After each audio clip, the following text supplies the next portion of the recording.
Bonjour à tous. Aujourd'hui, nous allons entamer une série de 4 vidéos consacrées à l'harmonie et à la couleur.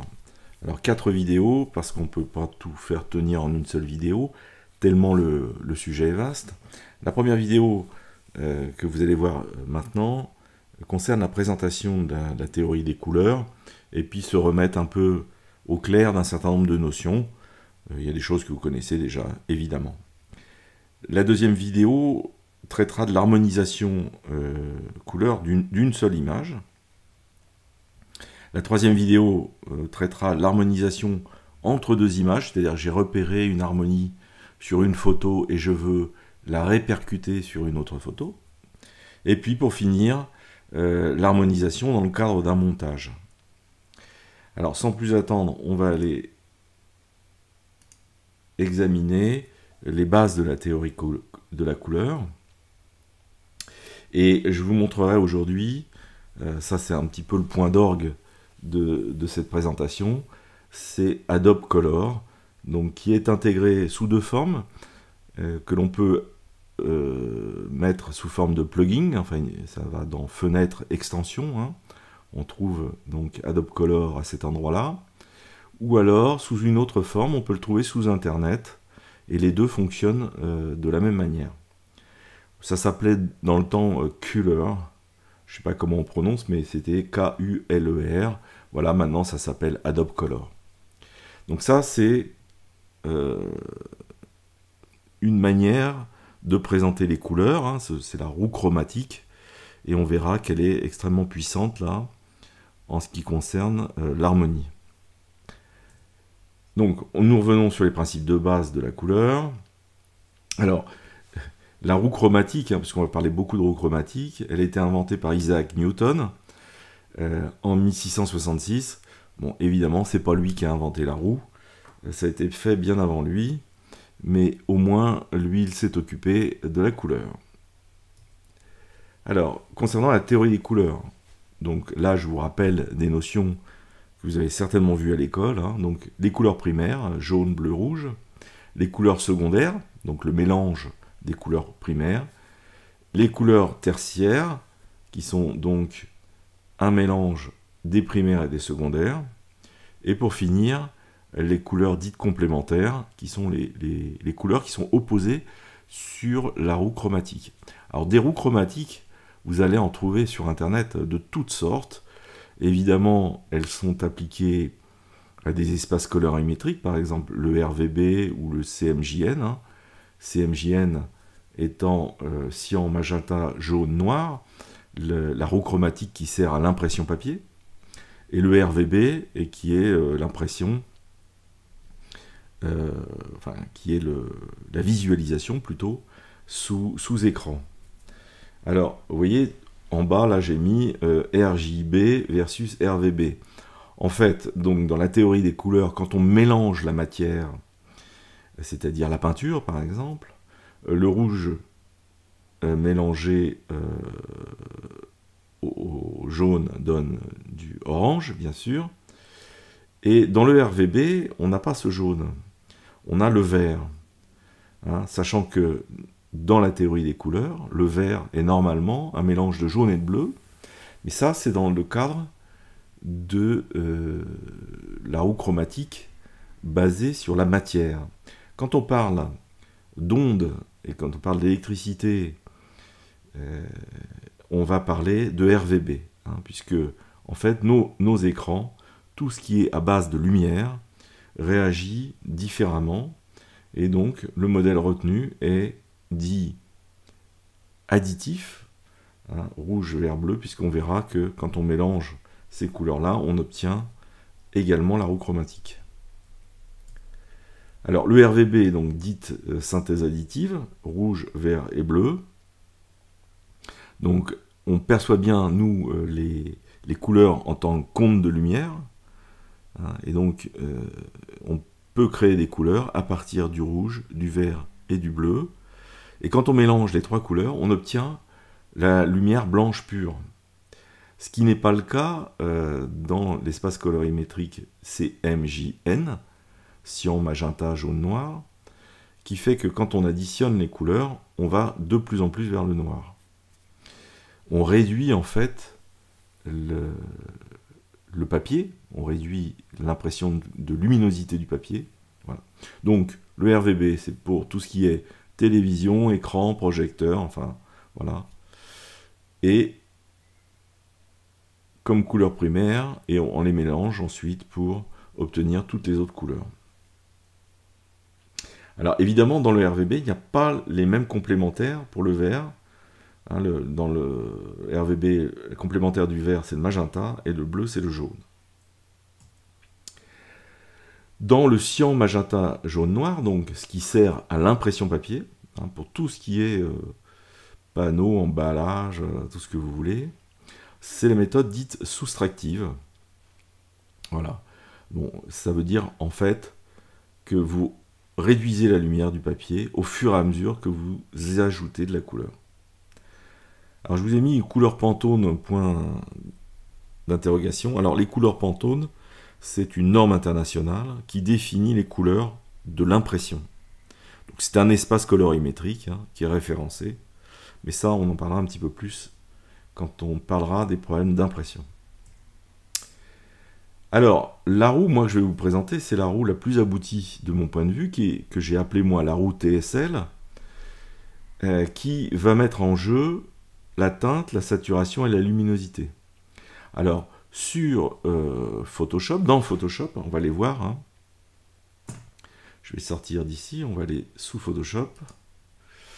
Et quand on appelle le sélecteur de couleurs, alors pour appeler le sélecteur de couleurs, il suffit de cliquer sur un des deux carrés qui gère la couleur ici.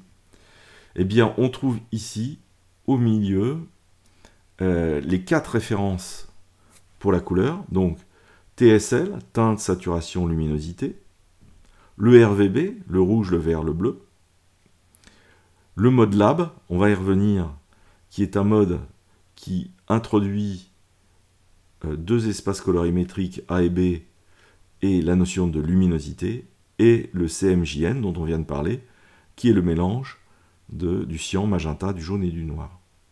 Et tout en bas ici, très important, on a l'adresse hexadécimale, et si je fais CTRL-C, c'est-à-dire je copie cette adresse, et que je vais la recopier sur mon sélecteur de couleurs, eh bien, j'aurai l'adresse exacte, ce qui évite de recopier en fait tous ces chiffres, parce que si vous recopiez exactement les chiffres, vous obtiendrez la même chose, hein, les chiffres du TSL, ou les chiffres du RVB, ou du LAB, ou du CMJN, voilà, mais pour obtenir l'adresse exacte, il suffit simplement de recopier ceci.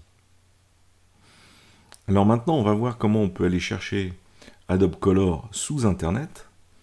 Donc, plusieurs possibilités. La première, c'est ici de cliquer sur le petit icône d'Adobe CC, hein, qui est ici, l'Adobe Creative Cloud. Et on va retrouver ici Adobe Color. Il suffit simplement de cliquer sur Lancer. Et il va aller chercher sous Internet Adobe Color. Ou alors, simplement, vous vous mettez sous Google, vous tapez Adobe Color et il va vous emmener directement ici. Alors, ici, on va avoir toutes les possibilités pour créer des palettes, mais on va aussi pouvoir, ici, vous avez un petit onglet qui s'appelle Explorer. On va pouvoir utiliser des palettes qui ont déjà été faites par d'autres créatifs. Alors, vous voyez les grandes tendances des couleurs actuellement, là. Qu'on retrouve ici sous l'onglet Tendance. Donc, à chaque fois que vous avez une image et vous avez la palette associée, ça c'est intéressant d'avoir l'image en même temps que la palette. Et donc, vous pouvez aller télécharger les palettes. Et puis, vous avez un dernier onglet qui s'appelle Mes thèmes, et où là, tout ce que vous allez enregistrer, eh bien, va être mis. Donc là, moi, j'ai une bibliothèque couleurs qui a été créée ici, avec 22 thèmes. Voilà, et je retrouve en dessous mes palettes de couleurs. Alors, je peux les supprimer. Et alors, celle-là, hop, je peux supprimer celle-là. Celle-ci également, là, parce qu'il y a des palettes qui se répètent au fur et à mesure de mon travail. Et puis, on peut effectivement télécharger la palette. Ensuite, vous avez ici, à l'autre bout, à droite, un petit soleil. Ça, c'est pour changer simplement le fond d'écran. Passer de blanc au fond d'écran Lightroom, hein, c'est-à-dire au thème Lightroom, qui est un thème de gris foncé. Après, la possibilité de mettre des commentaires, mais là, pas trop d'intérêt. Ici, si on clique, on a le compte Adobe. Donc là, je suis bien connecté sous mon compte. À côté, on a les services et applications du web. Et pour finir, ici, si on clique sur le cloud Adobe, eh bien, on va dans l'espace, votre espace de compte Adobe, c'est-à-dire avec la capacité de stocker en cloud, hein, puisque vous avez droit, avec votre abonnement, à une capacité de stockage. Voilà, je vais revenir sur créer. Donc ici, on retrouve en haut roue chromatique et extraire à partir d'une image. Donc nous, on va pour le moment se préoccuper de la roue chromatique et puis on verra plus tard comment on peut extraire une palette à partir d'une image. Ensuite, en dessous, il propose un certain nombre d'options qui sont des options liées à la théorie des couleurs. Donc, on va avoir semblable, monochrome, triade, complémentaire, composite, nuance et personnalisé. Alors là, on est sur des couleurs semblables. Donc vous voyez, on a à chaque fois 5 curseurs là, qui représentent les carrés. Alors les curseurs sont ronds sur la roue chromatique. Et en dessous, vous avez les petits carrés qui représentent les couleurs. Avec la couleur centrale ici, avec un petit triangle blanc, que l'on retrouve ce petit triangle blanc à l'intérieur du petit rond sur la roue chromatique, et de chaque côté de cette couleur de base, hein, qui définit les règles d'harmonie, donc à partir de cette couleur de base, eh bien, on va définir les 2 couleurs de chaque côté, donc il y a au total 4 couleurs qui vont être créées de part et d'autre de la couleur centrale. Ensuite, en dessous, on a l'adresse hexadécimale, donc si je fais copier-coller cette adresse dans mon sélecteur de couleurs sous Photoshop, eh bien, j'aurai exactement la bonne couleur. Et ensuite, en dessous, vous avez le mode colorimétrique choisi. Bon, là, en l'occurrence, on est en RGB, mais vous pouvez choisir cyan, magenta, jaune, noir. Alors ici, c'est en anglais. Hein. Cyan, magenta, yellow et noir. Black. Voilà. Le mode TSL, et là, il faut lire teinte, saturation, luminosité. Et pour finir, le mode lab. Voilà. Je ne sais pas pourquoi ici, ça n'a pas été traduit en français. Mais ça, c'est comme ça. Ensuite, vous avez ici, donc là, j'ai sélectionné le mode RVB, hein, donc RGB en anglais. Donc ici, vous avez le rouge en haut, le vert au milieu, le bleu en bas, et pour finir, vous avez ici la luminosité. Et vous voyez, si je baisse la luminosité de la roue par rapport à la couleur sur laquelle je suis. Hein, donc je ne change la luminosité que de la teinte sur laquelle je suis. Pareil pour toutes les couleurs. Si je réduis la luminosité de la valeur de référence, eh bien, il me réduit la luminosité de l'ensemble des couleurs. D'accord ? Si je me mets sur une valeur parallèle, hein, c'est-à-dire pas la valeur centrale, eh bien, il me réglera la luminosité uniquement que sur la valeur de côté. Voilà, donc là, on est dans les couleurs semblables. Alors, on peut déplacer, vous voyez, on peut déplacer les couleurs hein, pour les écarter un petit peu. Hein, et on réduit le style d'harmonie. Voilà, on peut chercher une autre harmonie. Ensuite, on a le système monochrome. Donc là, monochrome, hein, il n'y a donc qu'une seule couleur qui est référencée. Donc là, en l'occurrence, c'est le rose. Je peux aller me placer sur le rouge. Vous voyez, à chaque fois, il me calcule les harmonies par rapport aux couleurs. Là, le vert. Et puis, pour finir, le bleu. Si je prends ici le curseur, voilà, je peux aller régler d'autres couleurs qui resteront en harmonie monochrome avec les deux autres petits curseurs. Voilà, là j'augmente la saturation. Hein. Voilà.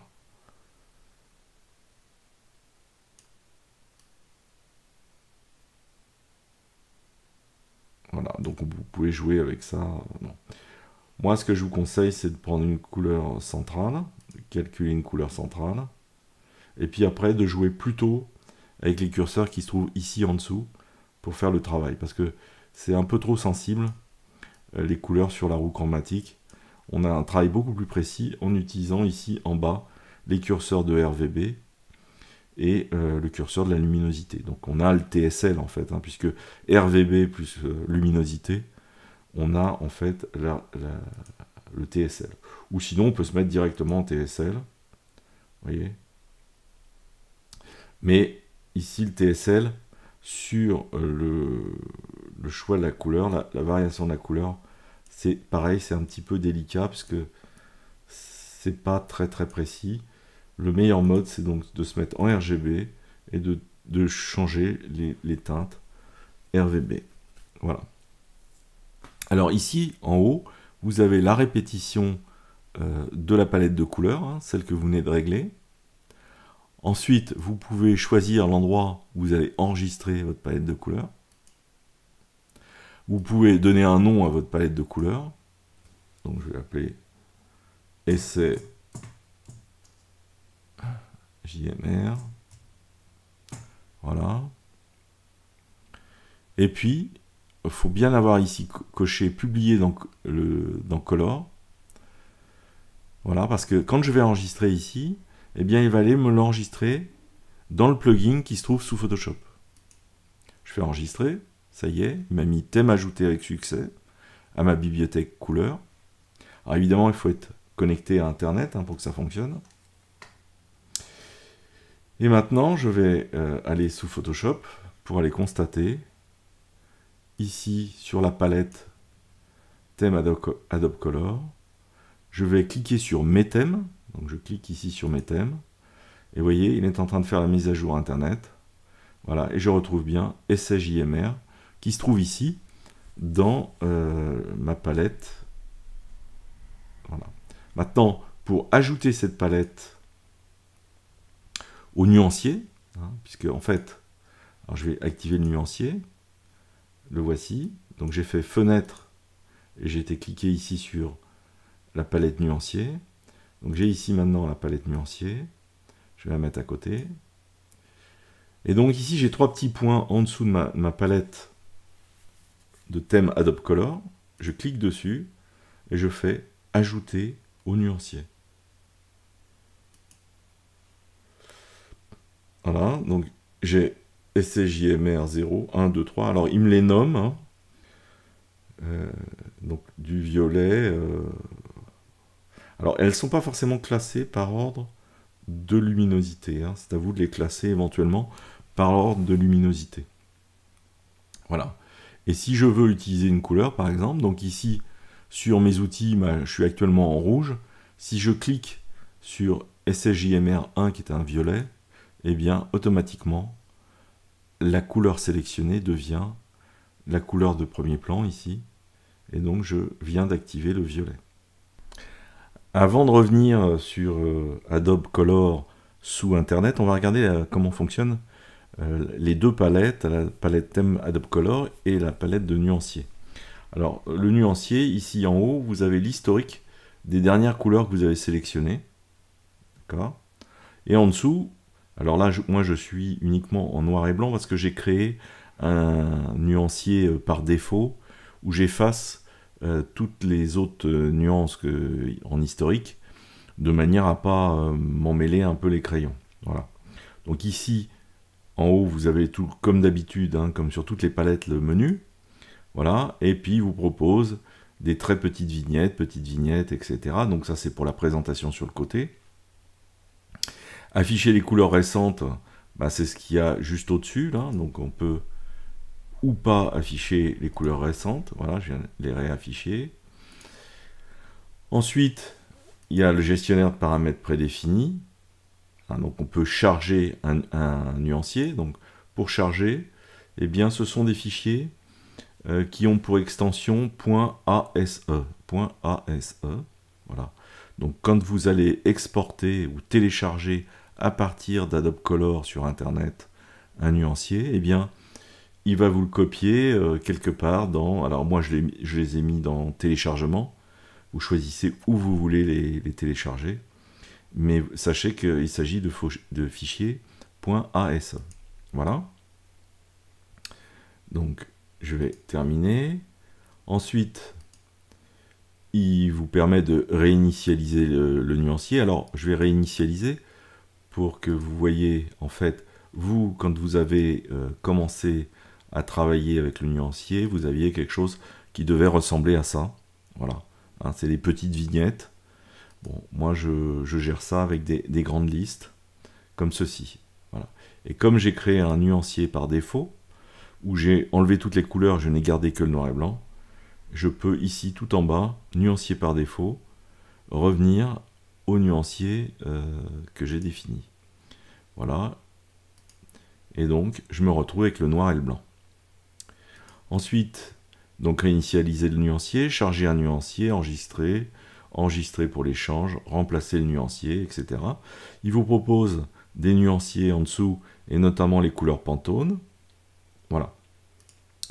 Ça, c'est pour le nuancier. Maintenant, on va passer à la palette juste à côté, thème Adobe Color. Donc on retrouve créer avec la roue chromatique. Juste à côté de roue, il y a les curseurs. Donc je peux avoir une présentation sous forme de curseur. Donc le RVB, hein, avec les 3 couleurs. Mais je peux demander le TSL, plus intéressant. Voilà, donc j'ai la couleur, la saturation et la luminosité. Voilà, donc je reviens à la roue chromatique en cliquant dessus. La roue chromatique, juste en bas, j'ai un curseur pour changer la luminosité du curseur. Et évidemment, quand je change la luminosité, dans le mode où je me trouve, ça me change aussi les couleurs. Alors, dans quel mode je suis? Il suffit d'aller sur ce petit onglet ici, sur le côté, pour choisir les modes semblables, monochrome, triade, complémentaire, composite, nuance et personnalisé. Imaginons que j'ai... alors je vais me mettre en monochrome, par exemple. Voilà, je choisis un nuancier monochrome. Voilà, je vais le désaturer un petit peu, comme ceci. J'ai terminé. Eh bien, ici, le petit icône sur le côté, là, une grille avec marqué plus. Si je clique dessus, il y a marqué « Ajouter au nuancier ». Si je clique, mon thème a été ajouté sur le côté. Je peux lui affecter un nom ici, tout en bas. Donc, je vais mettre bleu des mers. Voilà, donc je l'ai appelé bleu des mers. Sans E. Bleu des mers. Et puis, je vais réappuyer sur « Ajouter au nuancier ». Et il me crée bleu des mers 0, 1, 2, 3, 4, hein, puisque il y a à chaque fois 5 teintes qui sont sélectionnées. Voilà, c'est mieux de se repérer comme ça en étant en grande liste, et puis en nommant ces fichiers. Alors si j'avais ici sur le côté cliqué sur enregistrer, tout en bas là, il me l'aurait enregistré dans les thèmes. Voilà. Mais on peut faire passer un nuancier, enfin un thème Adobe Color vers le nuancier sans pour autant l'enregistrer dans les thèmes. Voilà. Alors, tout ça, en même temps qu'on l'a fait dans le nuancier, etc., si je vais dans la bibliothèque, là je viens de faire fenêtre, bibliothèque, ici, eh bien, je vais retrouver exactement l'opération que je viens de faire, puisqu'à chaque fois, il fait l'opération dans les deux sens entre le nuancier et la bibliothèque. Voilà. Bon, là, je n'ai pas besoin de la bibliothèque. Ensuite, juste à côté d'ajouter au nuancier, on a deux petits boutons. Le premier, c'est définir la couleur sélectionnée à partir de la couleur active. Donc vous voyez par exemple que ici j'ai le rouge ici qui est sélectionné, hein, qui sera la couleur de base, qui va servir à l'harmonisation des 5 couleurs de la palette. Si je clique dessus, eh bien je vais faire apparaître le bleu qui se trouve ici sur la palette d'outils, hein, qui est la couleur de premier plan. Voilà, et si je clique dessus, hop, il me fait apparaître cette couleur. Donc cette couleur que j'ai pu aller prendre ailleurs, hein, vous pouvez aller le prendre sur internet, n'importe où, hein, ou sur la photo sur laquelle je travaille. J'ai été prendre la couleur avec la pipette, d'accord, et je viens l'impacter ici sur ma palette, et du coup il me calcule automatiquement. Il me calcule automatiquement le système. Alors là, en l'occurrence, on est sur un réglage semblable, mais si j'étais en monochrome, il me proposerait une palette de ce type. A l'inverse, je vais ici, vous voyez, sur la palette d'outils, mettre une nouvelle couleur qui est la couleur, qui est une couleur. Alors attendez, on va en choisir une plus significative. On va dire que c'est un vert, voilà. Donc j'ai choisi une couleur verte ici.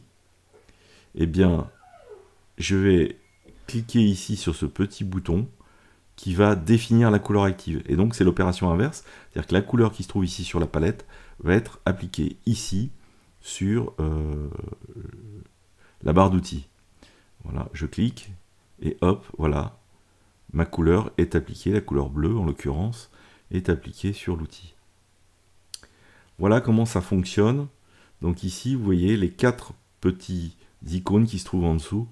La première, le premier icône complètement à droite sert à choisir le mode de palette.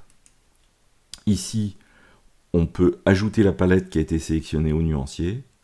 Ici, je reprends la couleur qui a été définie dans la barre d'outils, ou ici, j'envoie la couleur sur la barre d'outils.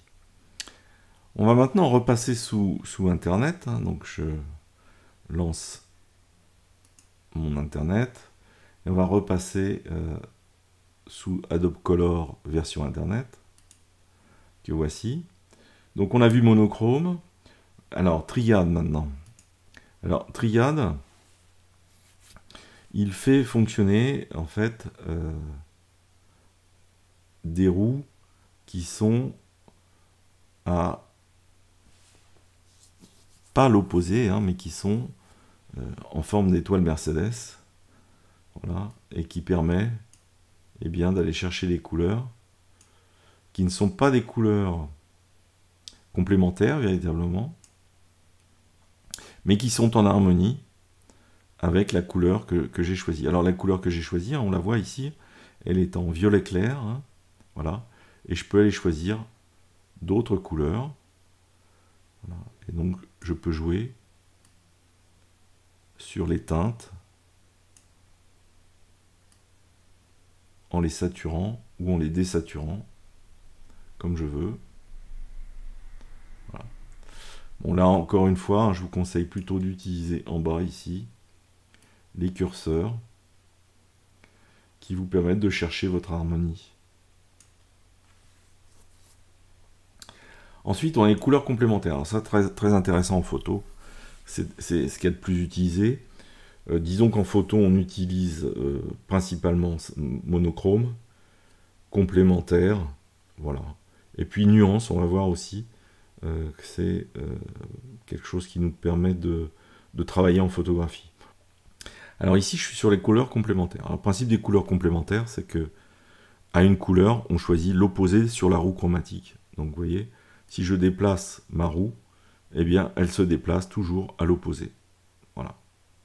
Donc là, c'est pareil, ben, vous choisissez vos couleurs. Plus je m'éloigne, plus je sature mes couleurs. Hein. Plus je m'éloigne vers le bord extérieur, plus je sature. Et plus j'arrive vers le centre, plus j'éclaircis et je désature ma couleur. Voilà. Là, toujours pareil, hein, utilisez plutôt les curseurs du bas. Alors, on peut classer ces couleurs. Imaginons que je veux créer... Là j'ai créé ma gamme de couleurs, mais je veux les classer en termes de luminosité. Donc, je peux dire, par exemple, j'ai choisi le bleu. Alors, je vais le foncer volontairement, parce que je peux l'utiliser, par exemple, sur une courbe de transfert de dégradé, et je vais avoir besoin que ça soit dans l'ordre du plus foncé au plus clair. Ensuite, par exemple, je peux prendre le marron. Il suffit que je clique dessus et que je le déplace. Et il va venir se placer à côté de mon bleu. Voilà. Là, c'est pareil. Je vais créer la luminosité. Donc, pour le bleu, je suis à 35%. Et bien, pour celui-ci, je vais me mettre, par exemple, à 40%. Alors, nous allons examiner maintenant le mode composite. Alors là, ça devient compliqué, puisque, vous voyez, ça reste en harmonie, mais on est sur 5 valeurs. Alors, vous voyez, ici, on a un angle entre les valeurs qui n'est jamais à 90 degrés. Ça, c'est vrai pour les complémentaires, le monochrome ou quoi que ce soit.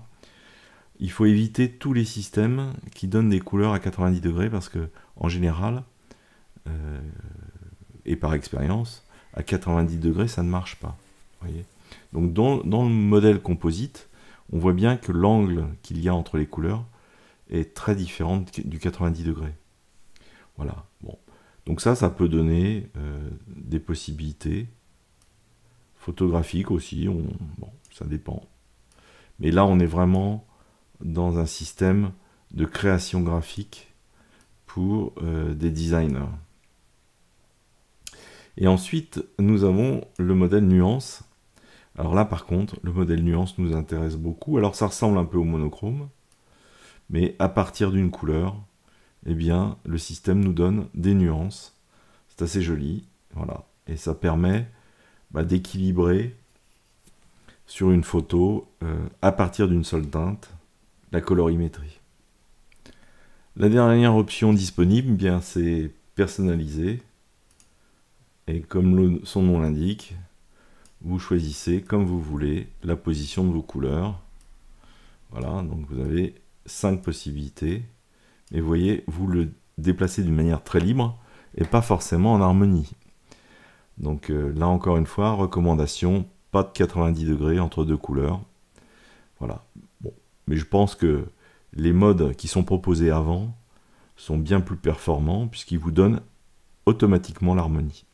Voilà, j'en ai terminé pour Adobe Color. Maintenant, on va voir un petit peu comment on peut appliquer tous ces systèmes à une photo. Comment on va pouvoir donc harmoniser une image ou harmoniser deux images entre elles et peut-être faire des montages en harmonisant deux photos lors d'un montage. Voilà, j'en ai terminé pour cette roue Adobe Color. Je vous souhaite une bonne journée. À bientôt, au revoir.